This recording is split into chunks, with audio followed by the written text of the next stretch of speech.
You'd think buying your dream home means peace, but in my case, it meant war with the HOA. That's the line I kept muttering to myself, sitting alone on the back porch of what was supposed to be my forever home. Let me rewind to how it all started. After 30 years of working in accounting, saving, scrimping, and holding off on vacations, my wife and I finally had enough tucked away to buy a home in a quiet, manicured neighborhood. I wanted wide sidewalks for our evening walks, tree-lined streets, and a little garden to tend to. I thought we'd found paradise. The house was modest, 3 bedrooms, a 2-car garage, a backyard that begged for a vegetable garden. What sold me most was the silence. No city traffic, no noisy apartments, just a quiet cul-de-sac where people waved at you from their porches. On moving day, neighbors brought over pies and casseroles, like something out of a Norman Rockwell painting. I remember telling my wife, "This is it. We finally made it." She smiled, and I could see the weight of years of hard work melting off her shoulders. But the peace lasted exactly 1 week. That's when I got my first letter from the HOA. The envelope was thick, the kind that makes your stomach sink. Inside was a friendly notice that I had violated landscaping guidelines because my grass was 2 inches too long. I laughed at first. I had just mowed 3 days prior. Surely, this was a mistake. But then came the second letter, and the third. By the end of the month, I had accumulated nearly 1,500 in fines, for everything from failure to edge lawn properly to unauthorized bird feeder placement. I went to the HOA office to clear up what I thought was a misunderstanding. That's when I met her. Karen. Not her real name, but let's just say the title fits. She was the HOA President, a woman in her late 50s with perfectly pressed slacks, pearl earrings, and a permanent scowl. The kind of person who treated a neighborhood like her personal kingdom. I walked into the office with a polite smile. "Hi, I'm John, the new homeowner on Maple Court. I think there's been some mix-up with the fines." Her lips curled. "There's no mistake, Mr. Reynolds. Rules are rules. If you don't like it, you're free to move." That was our very first conversation. From that day forward, it was open season. She inspected my property daily like a hawk circling prey. I once got a fine for leaving my trash can out 2 hours past pickup time, another for having a garden hose visible in the yard. Then came the kicker. She slapped me with a $500 per day fine for unauthorized exterior modification. What was the crime? I had replaced my worn-down mailbox with a sturdier, identical-looking one. At first, I thought this was her being overzealous. Maybe she just liked control. But as weeks passed, it became clear Karen wasn't just enforcing rules. She was targeting me. I wasn't alone, either. Other neighbors whispered about her petty reign of terror. Some had caved, paying thousands in bogus fines. Others tried to fight back, only to find themselves slapped with liens and threats of foreclosure. It was like she thrived on power. I went home that night and told my wife, "We either stand up to her, or she'll bleed us dry." The fear in her eyes was enough to make me promise I'd fight. But I had no idea just how ugly this war was about to get. Because when I tried to appeal, Karen pulled a stunt that shook me to my core. What would you have done if your HOA started charging you $500 a day over something as small as a mailbox? Let me know in the comments, because the next move she made nearly broke me. I thought the $500 daily fine over a mailbox was the worst of it, but Karen had barely gotten started. When I filed a formal appeal, I figured it would be straightforward. I'd present photos of the new mailbox, which, mind you, looked exactly like the old one, show receipts, and point out that nowhere in the bylaws did it prohibit such a replacement. The appeal meeting was scheduled for a Thursday evening at the community center. My wife baked cookies to bring, trying to lighten the mood, as she put it. She's always been the optimist between us. I, on the other hand, had a knot in my stomach. When we walked in, the room was filled with folding chairs, a long table up front, and a line of HOA board members sitting like judges in a courtroom. And there, in the center, sat Karen, with her little nameplate that read, "HOA President." She didn't just look at me, she glared. The meeting began with her reading out my violations in the most condescending tone possible. She made it sound like I'd built an amusement park in my backyard instead of replacing a mailbox. "Mr. Reynolds," she drawled, Your unauthorized modification is a direct affront to community standards. Such behavior undermines property values and sets a dangerous precedent. I raised my hand. Excuse me, but the bylaws don't say anything about mailboxes. And this one is the same design, just not rusted and falling apart. Surely common sense. She slammed her palm on the table. We do not operate on common sense, Mr. Reynolds. We operate on rules, and rules must be respected. That's when I noticed the other board members. They weren't debating. They weren't even looking at me. They just sat there, nodding along, like bobbleheads in Karen's personal fan club. My appeal lasted all of 7 minutes before they voted. Unanimous, against me. I walked out fuming, my wife clutching my arm. John, please, don't let them get to you. We'll figure something out. But it was already getting worse. The very next day, I received a new notice. Apparently, my front porch light bulb was too bright and violated illumination standards. That was another 100 fine. Then another letter. My recycling bin wasn't placed precisely 3 feet from the curb. Fine. I swear, it was like she was inventing rules overnight just to make my life miserable. Neighbors began avoiding me too, where once they'd wave, now they looked away. Word was, Karen had spread rumors at the HOA meeting that I was a troublemaker who didn't care about the community. One neighbor, an elderly man named Frank, whispered to me one evening, "Be careful. She ruined a family 2 doors down, slapped liens on their house until they sold. Don't give her an inch." That's when it hit me. Karen wasn't just petty. She was strategic. She knew how to weaponize the HOA system to squeeze people until they broke or until they gave up their homes. But me, I wasn't going to roll over.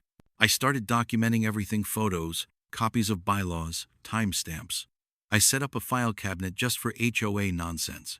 My wife thought I was being obsessive, but I told her, if this goes to court, we'll need proof. Still, I wasn't ready for the next trick Karen pulled.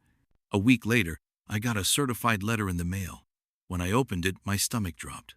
It wasn't just fines anymore. Karen and the HOA had officially placed a lien on my property, meaning if I didn't pay their bogus charges, they could legally foreclose on my home. I felt like the ground had been ripped from under me.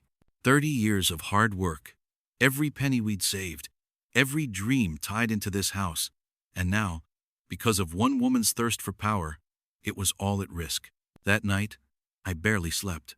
I stared at the ceiling, replaying her smug face at that meeting, the way she relished in her authority. And then I made a promise to myself. I would not lose this house, and I would not let Karen win. I didn't know it yet, but the next HOA meeting I attended would flip everything upside down and uncover a secret about Karen that gave me my first real weapon in this war. Have you ever dealt with someone who used rules just to control people? Drop your thoughts in the comments, because the secret I discovered about Karen, it turned the whole neighborhood against her. If Karen thought she could bully me into submission, she underestimated me. I've always believed that bullies thrive in silence. They count on people being too scared, too tired, or too busy to push back. And for weeks, I'll admit I was scared. Scared of losing my home. Scared of draining our savings. Scared of the stress breaking me down. But fear has a strange way of sharpening your senses. I started noticing things I'd missed before. It began with our own house. One evening, I took a walk partly to clear my head, partly to avoid snapping at my wife out of frustration. I passed Karen's house at the far end of the cul-de-sac, and something stopped me cold. Her mailbox. It wasn't regulation, not even close. The HOA bylaws clearly stated that all mailboxes had to be black, uniform designed, metal post. But hers? A giant white decorative monstrosity with gold trim perched on a stone pedestal. I actually laughed out loud. The queen of enforcement herself, breaking her own rules. That night, I dug deeper. I started snapping photos: her mailbox, her flower beds overflowing beyond the walkway. Another violation in the book. Even her backyard shed, which I could see from the street. Sheds weren't allowed at all in this neighborhood. I showed my wife the photos. She covered her mouth. "John, if the board sees this..." "Exactly," I said. "If Karen wants to play by the book, then we'll play by the book." But I wasn't reckless. I knew that simply reporting her might backfire.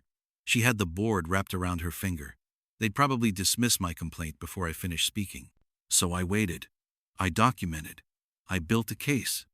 The turning point came at the next HOA meeting. The room was packed, more neighbors than usual. Apparently, Karen had cracked down on a half-dozen other households too, and word was spreading.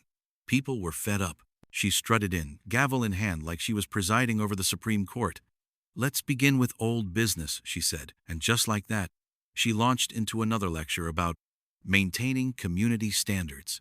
When she got to my case, she smirked at me like a cat toying with a mouse. "Mr. Reynolds continues to accrue daily fines for his unauthorized modification," she announced. "At this rate, he owes the association 14-0. I could feel the heat rise in my chest. $14,000 for a mailbox. I stood up. "Excuse me, Madam President. I think the community deserves to know whether you follow the very rules you claim to enforce." The room went still. Karen's smile faltered. "Excuse me?" I held up the photos. One by one, I laid them on the table. Non-standard mailbox, unauthorized shed, landscaping violations, all at your property.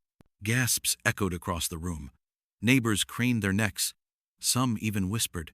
Karen's face turned beet red. "This is out of order," she snapped. "You can't just—" But I didn't stop.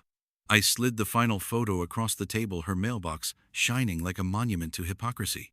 "Tell me, Karen, why should the rest of us pay thousands for minor violations when you openly break the same rules?" The room buzzed like a hive. I saw heads nodding, whispers growing louder. A couple of neighbors even clapped.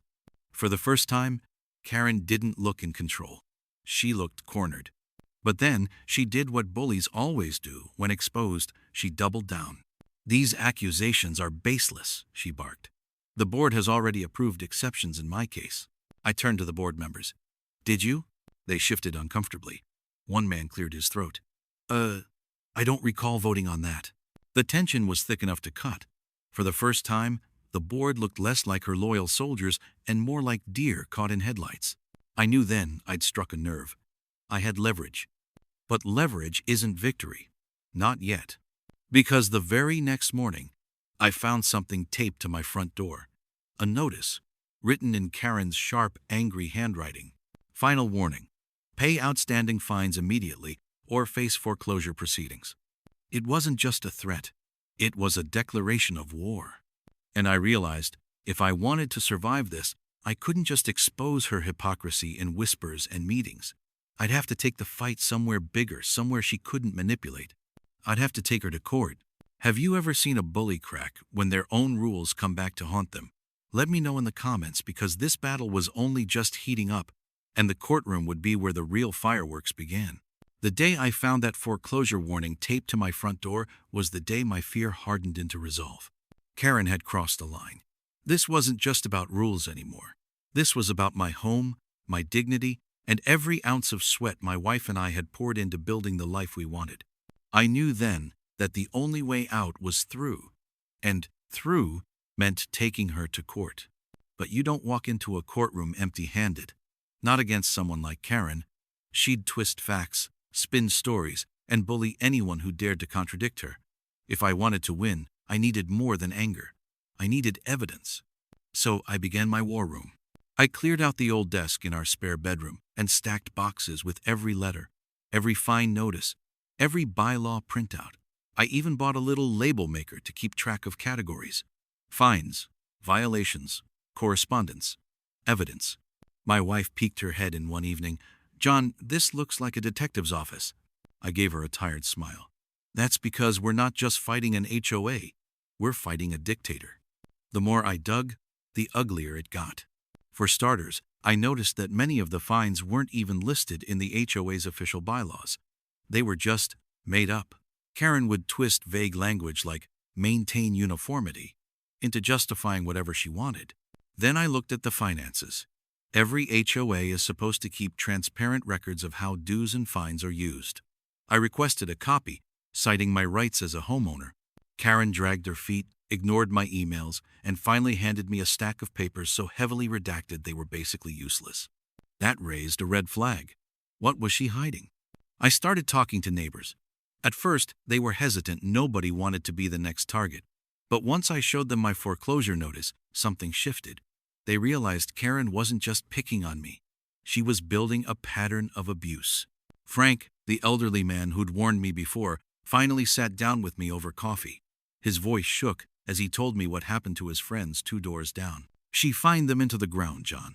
Said their shutters were the wrong shade of green. By the end, they owed 20 grand. She filed a lien, threatened foreclosure, and they sold in a panic. House went to one of her friends for a steal. I frowned. Her friends? He nodded. Developers. People she knows. I can't prove it, but it sure looked like she was driving folks out just so her buddies could scoop up property cheap. That was the moment my stomach turned. This wasn't just personal pettiness. This was a scheme. And if I could prove it, it could bury her. I called a lawyer the next day, a real estate attorney named Ms. Carter, sharp as a tack, and with a no-nonsense voice that carried the weight of 100 courtroom victories.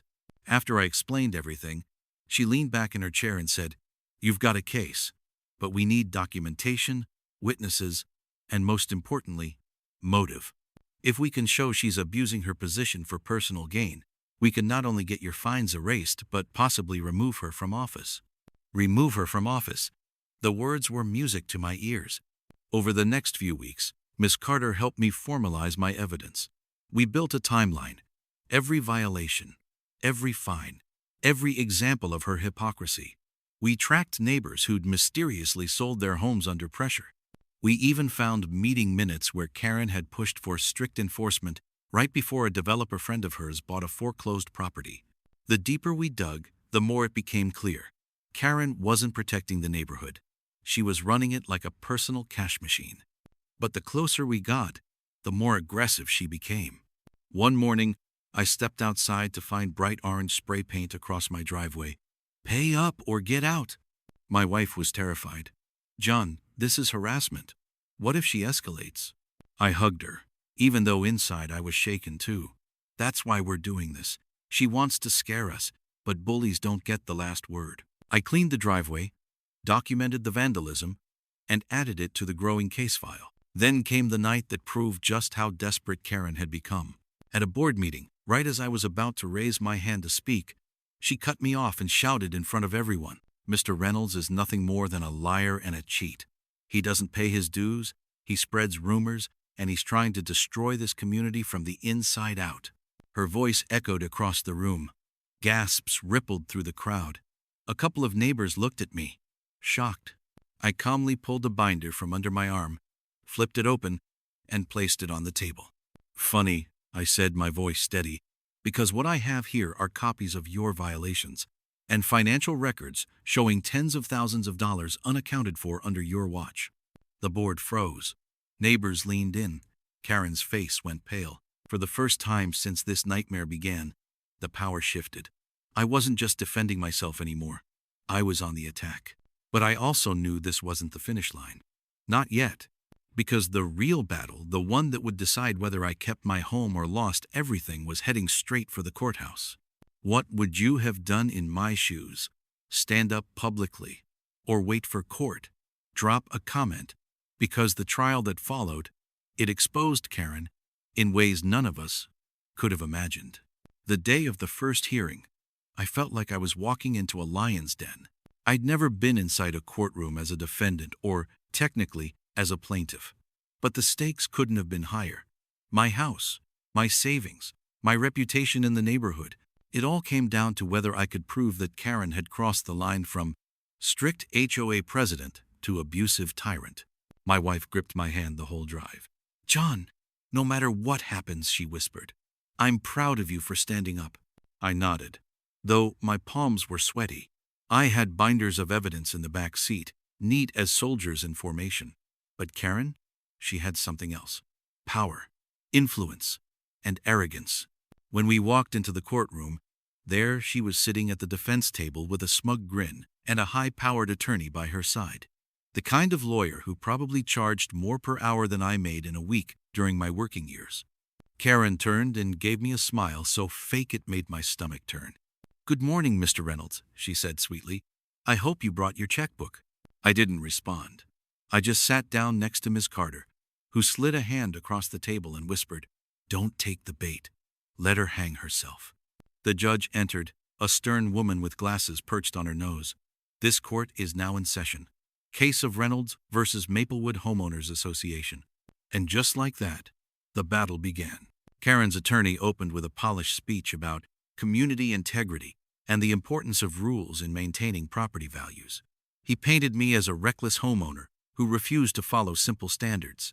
I clenched my fists under the table. It was surreal sitting there while someone twisted reality into a performance. Then, it was Miss Carter's turn. She stood tall, calm, and commanding. "Your Honor, what this case is really about is abuse of power. My client, Mr. Reynolds, has been fined thousands of dollars for so-called violations that don't even exist in the bylaws. And worse, the president of the HOA, Mrs. Karen Whitmore, has been selectively enforcing rules to punish those she personally dislikes while ignoring her own violations." The judge raised an eyebrow. "Do you have proof?" That was our cue. I watched in awe as Miss Carter laid out the evidence piece by piece. Photos of my so-called violations that clearly weren't violations at all. Copies of bylaws that contradicted the fines. And then, like a final dagger, photos of Karen's non-regulation mailbox, her illegal shed, her landscaping violations. Gasps echoed in the courtroom. Karen's face flushed crimson. She whispered furiously to her attorney, who tried to object, but the judge overruled him. Then came the witnesses. One by one, neighbors took the stand. Frank testified about how Karen had forced his friends to sell. Another woman described how Karen fined her for having unapproved curtains, while excusing her own friends' violations. Each story added weight to the mountain building against her. By the time it was my turn to testify, I felt oddly calm. I described everything from the first ridiculous letter about my lawn to the foreclosure threat taped to my door.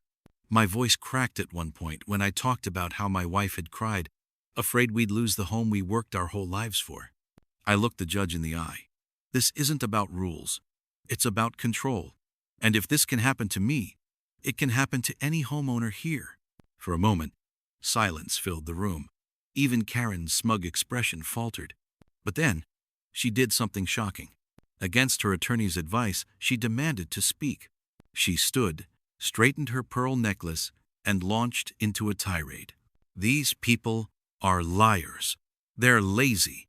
They don't care about this community the way I do. If I didn't enforce these rules, Maplewood would look like a slum. I am the only thing standing between order and chaos." Her voice shook with rage. She wasn't calm or composed anymore. She was unhinged. The judge banged her gavel. "Mrs. Whitmore, that's enough." But Karen wouldn't stop. She ranted about disrespectful neighbors and ungrateful residents, practically spitting the words. And that's when Miss Carter leaned over and whispered in my ear, "She just sunk herself." Because in that moment, Karen didn't sound like a leader protecting her community. She sounded like exactly what she was, a dictator drunk on power. The judge sighed, rubbing her temples. "I will review the evidence and issue a ruling. Court is adjourned for today." As we packed up, Karen shot me a glare so venomous it could have cut glass. She leaned over and hissed, "You think this is over? You have no idea who you're dealing with." I didn't reply, but deep down, I knew something had shifted. For the first time, the cracks in her armor were visible not just to me, but to everyone watching. And what came out in the next hearing would blow the case wide open. Would you have kept fighting, or cut your losses and moved out? Tell me in the comments, because the secret exposed at the next hearing turned Karen's own lawyer against her. The second hearing felt different. When I walked into that courtroom, the air buzzed with tension. Neighbors filled the benches, whispering to one another. Some even nodded at me as I passed. For weeks, I'd been the troublemaker. But after Karen's meltdown in court, people were beginning to see her for what she really was. Karen sat at the defense table, chin high, pearl earrings gleaming under the fluorescent lights. She looked confident again, like she'd convinced herself that the judge would brush off her tantrum from last time. But what she didn't know was that Miss Carter had been working on something big. As the judge entered and the proceedings began, Ms. Carter stood. "Your Honor, with the court's permission, we'd like to introduce new evidence that that directly pertains to the financial management of the Maplewood HOA. Karen's attorney shot up. Objection. This is outside the scope of the current complaint. The judge narrowed her eyes. Overruled for now. I'll allow it if it's relevant. Ms. Carter smiled slightly, then placed a thick binder on the desk. This is a financial audit of the Maplewood HOA, compiled using publicly available records and documents obtained through homeowner requests. What we've uncovered is troubling. Karen stiffened in her chair. Ms. Carter flipped the binder open and walked the judge through it. Page after page showed discrepancies, HOA funds marked as miscellaneous expenses, checks written to companies with no listed services, and thousands of dollars in administrative costs with no explanation. But the bombshell came when Ms. Carter revealed a series of checks made out to Karen herself. The room erupted.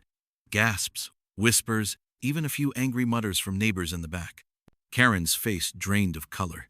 She scrambled to whisper to her attorney, but he held up a hand, visibly rattled. Your Honor, Ms. Carter continued, not only has Mrs. Whitmore selectively enforced rules for personal gain, but she has also misappropriated HOA funds for her own benefit. We have testimony from multiple homeowners who were pressured into paying inflated fines, only for those funds to vanish from the official budget. The judge leaned forward, flipping through the binder herself, her brow furrowed deeper with every page. Karen's attorney stood, voice shaking. We'll need time to review these documents. Ms. Carter didn't miss a beat. Of course. But in the meantime, this raises serious questions about the integrity of the HOA's leadership and the legitimacy of the fines imposed on my client. The judge nodded slowly. I agree. This court will require a full forensic audit of the association's finances. Until then, I am placing a hold on all foreclosure proceedings against Mr. Reynolds.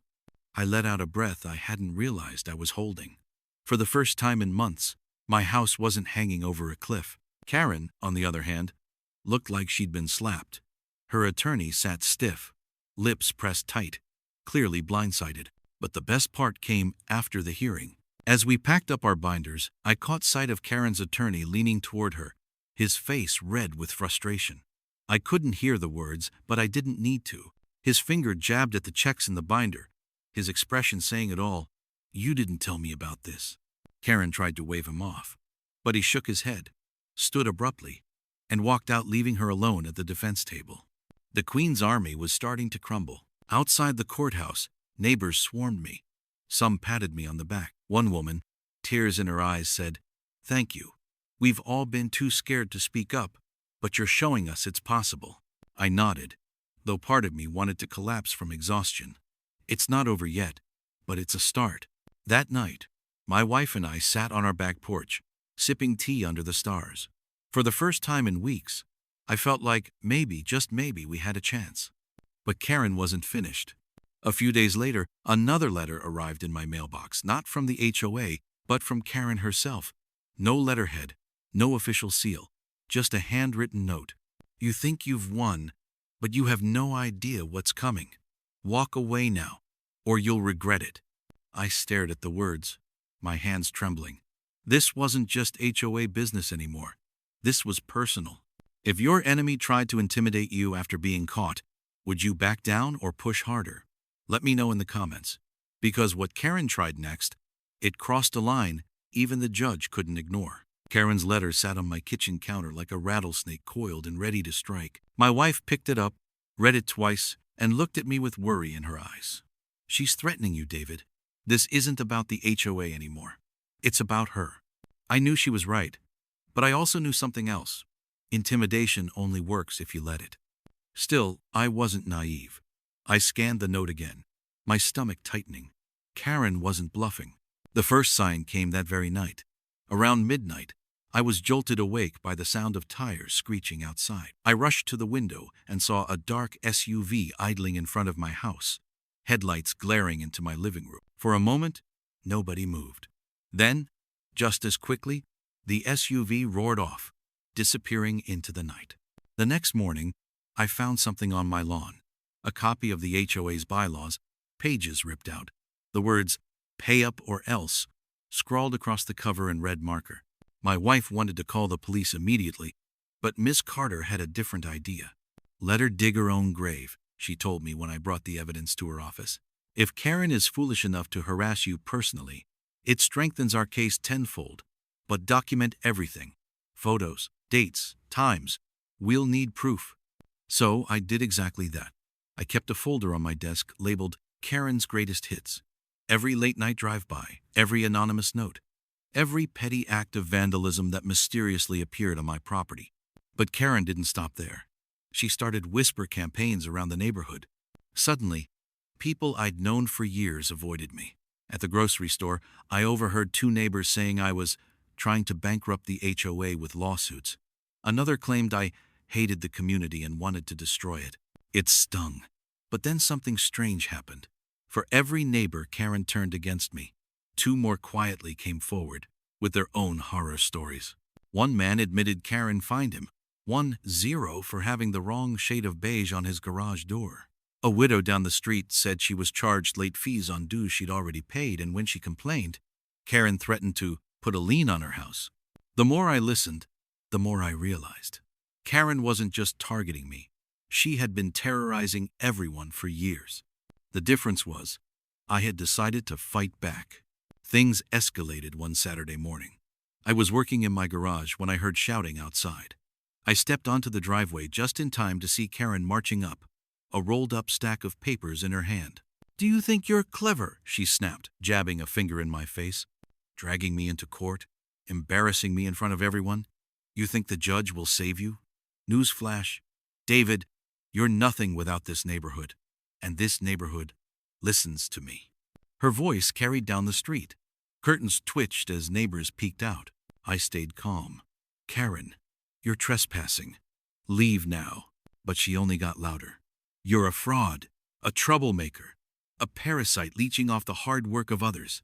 That was when I noticed something. My neighbor, the retired teacher 2 houses down, standing on his porch with his phone out, recording. So were 2 others. Karen realized it too. Her tirade faltered. Her face flushed red as the phone zoomed in. I pulled out my own phone and held it up. "Smile for the camera, Karen. The judge will love this." Her jaw tightened. She hissed under her breath, "You'll regret this," then stormed off, heels clacking against the pavement. By the end of the day, the video was all over our neighborhood Facebook group. The comments poured in, "This is who represents us? Shameful. She tried the same thing with me. Glad someone finally stood up to her. Time for a new HOA board." Karen had always ruled with fear. But fear loses its grip once the curtain is pulled back. That night, Miss Carter called me. Her voice carried the calm satisfaction of someone who had just cornered a queen in chess. "David," she said, "that video changes everything. Not only is Karen showing harassment, but she's also undermining her own credibility as president. I think it's time we move for something bigger than just dismissing your fines." I frowned. "Bigger? Like what?" "Like removing her from the board entirely." For the first time since the nightmare began, I smiled. Karen wanted war. She was about to get one.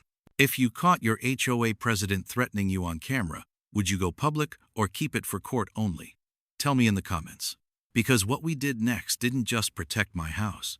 It shook the entire HOA to its core. The video of Karen's tirade spread through our neighborhood faster than wildfire. By Monday morning, everyone had seen it. People who used to keep their heads down and pay whatever Karen demanded were suddenly walking a little taller. For the first time, they realized they weren't alone. I started getting knocks on my door. First was Mrs. Thompson, the widow who'd been bullied over late fees. She showed up clutching a shoebox filled with crumpled receipts. She told me I was behind, but look, I've got proof I paid every month. Then came the Millers, a young couple with a toddler.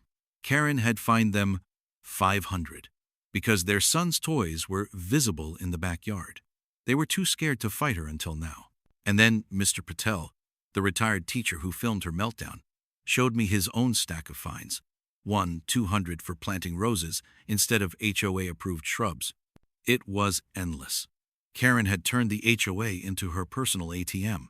The breaking point came during an impromptu meeting on my front lawn. A dozen neighbors gathered, clutching manila folders, envelopes, and screenshots of emails. Their voices were low but filled with fury. She fined me for parking in my own driveway. She threatened to foreclose on my house over 300. She screamed at me in front of my kids. One by one the stories poured out, and with each one the anger turned into resolve. That's when Miss Carter arrived. She stood in the middle of the circle, like a general addressing her troops. "Listen closely," she began, her voice sharp and steady. "What Karen has been doing is not only unethical, it's illegal. You've all been victims of fraud, harassment, and abuse of power. But together, you have something stronger than fear. You have numbers." She explained that HOA boards weren't all powerful, no matter how much Karen acted like they were. The members, the homeowners, had rights. They could call for a special meeting. They could demand a vote. And if the majority agreed, they could remove Karen from the presidency entirely. The crowd buzzed with nervous energy. Someone asked, "But what if she retaliates?" Miss Carter didn't flinch. She already has. That video, those letters, those fines, they're retaliation. The law is on your side. What Karen fears most is accountability, and that's exactly what we're going to give her. The plan took shape right there, in the fading evening light. We would gather signatures from at least 25% of homeowners, enough to force a special election. Then, we'd present the evidence of Karen's abuses, not just in court, but in front of the entire community. It felt risky, but it also felt unstoppable. Over the next week, I became an organizer, whether I wanted to or not. Neighbors who once avoided eye contact now greeted me with smiles and whispered encouragements. I walked door to door with a clipboard, collecting signatures. Some slammed doors in my face, clearly still loyal to Karen. But more often, people leaned in close and whispered, "Thank you. I've been waiting for someone to stand up to her." By Friday, we had over 40% of the neighborhood signed on. Enough for the election. Enough to make Karen sweat. And sweat she did. The more signatures we gathered, the more unhinged her behavior became. She sent out mass emails calling me a liar and a criminal. She patrolled the neighborhood in her SUV, like a dictator surveying her empire. Then came the flyers' bright yellow papers stuffed into mailboxes, accusing me of trying to dismantle the community and destroy property values. It would have been laughable if it wasn't so desperate, but the truth was out now. People saw through her. The night before the special meeting, Miss Carter stopped by my house with a thick binder. She set it on my table with a thud. Inside was everything: copies of bogus fines, Karen's threatening letters, videos, testimonies from neighbors, a mountain of evidence so damning it looked like a prosecutor's case file. "Tomorrow," she said, her eyes steady on mine, "we don't just fight for you. We fight for everyone she's ever bullied. Are you ready?" I took a deep breath. My hands trembled, not with fear this time, but with adrenaline. I've been ready since the day she sent me that first 500 fine. The next evening, the community gathered in the clubhouse for the special meeting. Every chair was filled. People lined the walls, whispering, waiting. Karen sat at the front table, arms crossed, lips pursed in a tight smile that didn't reach her eyes. For the first time since this nightmare began, the power wasn't in her hands anymore. It was in ours. HOA. If your entire neighborhood rallied against a corrupt HOA president, would you lead the charge or quietly watch from the sidelines? Tell me in the comments. Because the showdown that followed was something out of a courtroom drama. The community clubhouse had never been so full. Folding chairs scraped against the tile floor, and the low murmur of dozens of voices filled the air with a nervous charge. It felt less like a neighborhood meeting and more like a trial. And in a way, that's exactly what it was. I sat near the front with Ms. Carter at my side. She had the binder of evidence on her lap, her fingers drumming on the cover with calm precision. Behind me, I could feel the weight of my neighbors' support, people who, just weeks ago, had been too scared to speak above a whisper. At the head of the room sat Karen. She wore a blazer, the color of fresh asphalt, and a string of pearls so tight around her neck it looked like they were strangling her. She sat stiffly, lips pursed, her eyes scanning the crowd with contempt. To her right sat two board members, both visibly uncomfortable. To her left, an empty chair where the HOA's secretary should have been. Rumor had it she resigned after Karen threatened her over misfiled paperwork. The HOA Vice President cleared his throat and stood. This special meeting has been called by the homeowners. We will address the petition for removal of the current president. His voice cracked slightly, like he wanted to be anywhere but here. Karen immediately stood, her heels clacking against the floor. Before this circus begins, she snapped, let me remind you that this petition is invalid. These signatures are fraudulent, and this entire proceeding is a waste of everyone's time. A ripple of murmurs ran through the room. People weren't buying it. That's when Miss Carter rose. She didn't raise her voice, but somehow the room fell silent anyway. With respect, Madam President, she said, her tone sharp as glass.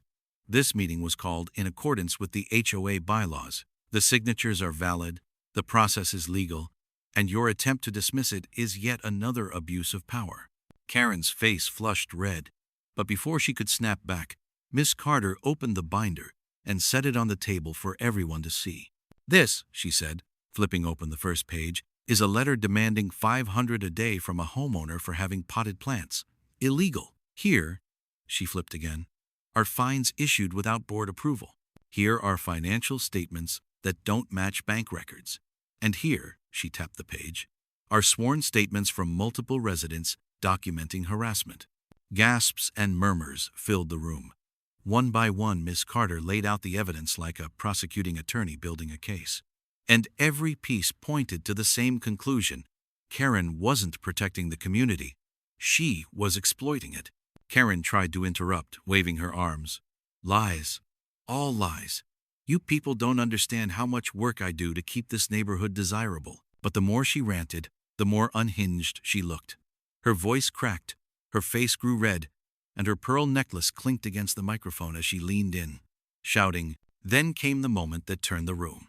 Mr. Patel, the retired teacher who had filmed Karen's meltdown, stood up and quietly walked to the front. Without a word, he held up his phone and pressed play. The room filled with Karen's voice screaming, spitting, shrieking about 500 fines, calling me a disgrace, threatening foreclosure. The sound echoed off the walls, ugly and undeniable. For a moment, the entire room was frozen. Then, as the video ended, a wave of murmurs rolled through the crowd. People shook their heads. A few even booed. Karen looked around, panic flickering across her face for the first time. She opened her mouth, but no words came out. That's when Mrs. Thompson, the elderly widow who Karen had shaken down, slowly stood. Her voice trembled, but her words carried weight. I paid every fee, every single one. She told me I was behind. She threatened to take my house. Tears welled in her eyes. She made me feel afraid to live in my own home. Enough is enough. The room erupted in applause.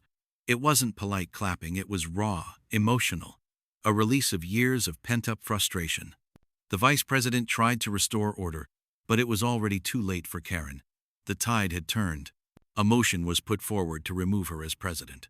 Hands shot up around the room. So many that the vice president stopped counting halfway through and simply announced, "The motion passes." For the first time, Karen looked small, defeated. The pearls around her neck no longer seemed like armor, just plastic beads choking her. She slammed her binder shut, stood, and hissed at the room, "You'll regret this, all of you." But no one believed her anymore.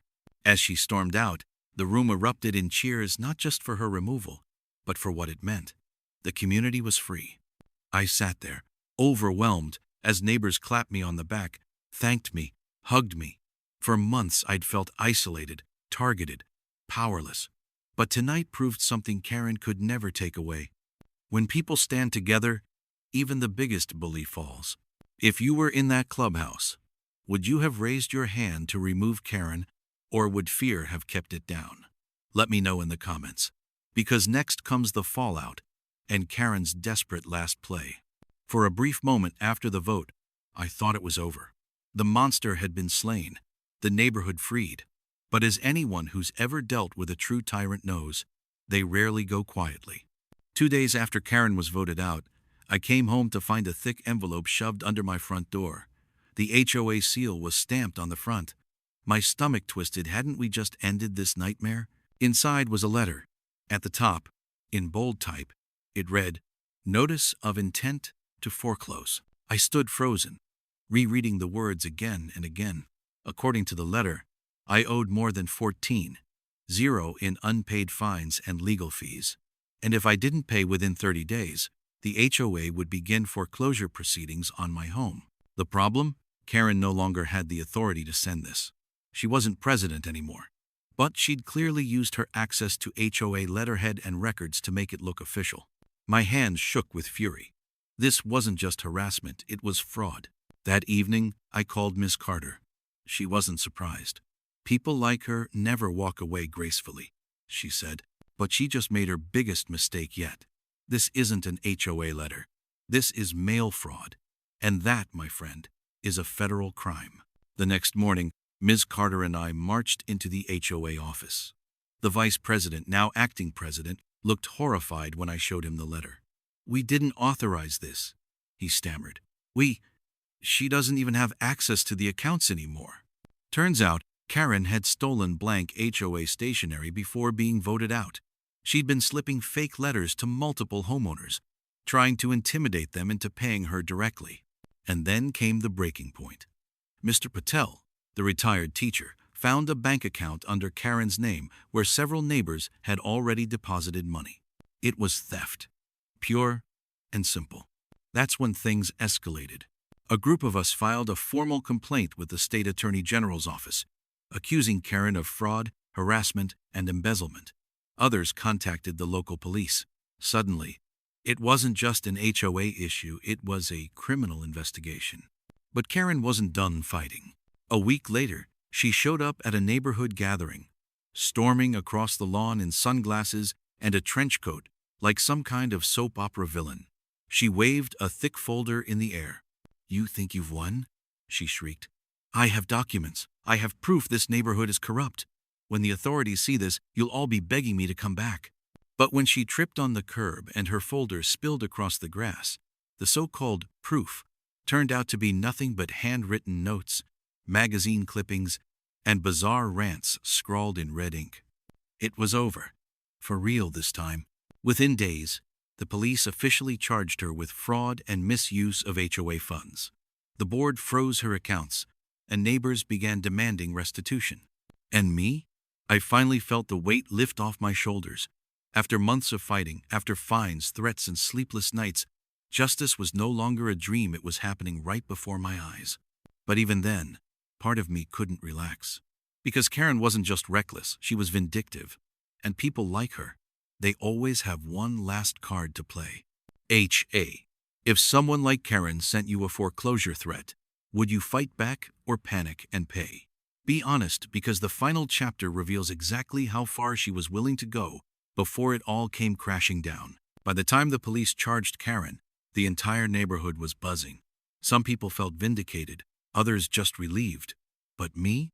I couldn't shake the feeling that she wasn't done yet. And I was right. 2 weeks after her little meltdown with the fake documents, I was heading home when I noticed a car parked across the street from my house. The engine was off, but the silhouette of a woman sat inside, watching. I didn't need binoculars to know who it was. Karen. She was staking out my home. At first, I told myself I was imagining things. But the next day, she was back, same car, same spot. Then again the day after. Neighbors whispered that she'd been driving around at night too, circling like a shark. It was intimidation, pure and simple. That night, I called Miss Carter again. "She's violating restraining boundaries," she said. "Document everything. Times, dates, photos. We're adding stalking and harassment to her charges." So that's what I did. Every time Karen parked outside, I snapped a picture. When she followed me to the grocery store, I filmed it. When she shouted, "You'll regret this," from her car window, I recorded the audio. And then came her final mistake. One morning, I woke up to the sound of something scratching against my front door. I peeked out the window and there she was, crouched down, spray paint can in hand. She was tagging my front door with the word thief. I stormed outside, phone in hand, recording the whole thing. "Karen, what the hell do you think you're doing?" I shouted. She spun around, wild-eyed. "You ruined everything. This is my neighborhood. You hear me? Mine." Neighbors poured out of their houses, cameras rolling, watching the former HOA president completely unravel in broad daylight. By the time the police arrived, she was still screaming about conspiracies, waving her spray can like a weapon. That was the last straw. The officers arrested her on the spot. The charges stacked higher than she could have ever imagined: fraud, mail tampering, stalking, vandalism, harassment. The case was so airtight that even her lawyer didn't bother fighting most of it. In court, I sat just a few feet away as the judge read her sentence. She was ordered to pay restitution for the money she had stolen, slapped with fines of her own, and sentenced to community service with a ban from ever serving on an HOA board again. When the gavel came down, I felt an overwhelming wave of relief. It was over. For real this time. Walking out of that courtroom, I thought about all the nights I'd laid awake, terrified of losing my home. All the neighbors Karen had bullied. All the families she'd shaken down for money. She thought she could control us with fear. But in the end, her own arrogance destroyed her. And now, our neighborhood is finally free. We rebuilt the HOA not as a weapon, but as what it should have been all along: a group of neighbors working together to keep the community safe and fair. Sometimes, when I sit on my porch and sip my morning coffee, I catch myself glancing at the street, half expecting to see her car parked there again. But it never is, because Karen's reign is over. And for the first time in a long time, my home finally feels like home again. If you were in my shoes, what would have been your first move? Fight back legally, or pack up and leave the neighborhood? When I look back at everything Karen put me through, it almost feels unreal, like a bad dream I somehow managed to wake up from. But it was real.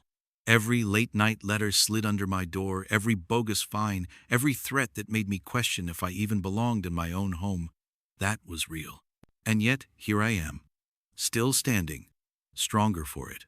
This wasn't just a fight against one woman drunk on power. It was a fight for what's right, for fairness, for the idea that no one, not even a self-proclaimed queen of an HOA, is above the law. Sometimes justice doesn't come easy.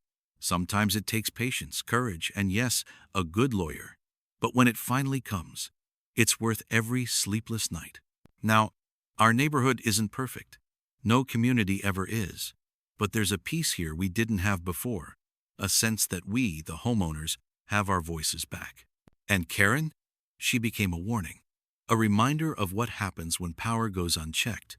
If there's one thing I learned, it's this: bullies thrive on silence. But the moment you stand up, the moment you fight back, they lose their grip. So, let me leave you with this thought. If someone tried to control your home, your peace, your freedom, would you fight back like I did? Or would you take the easier road and walk away? I'd love to hear your answer in the comments below. And if you enjoyed this story, hit that like button, share it with someone who loves a good dose of justice, and don't forget to subscribe for more HOA revenge stories that prove one thing: no matter how powerful they seem, karma always comes knocking.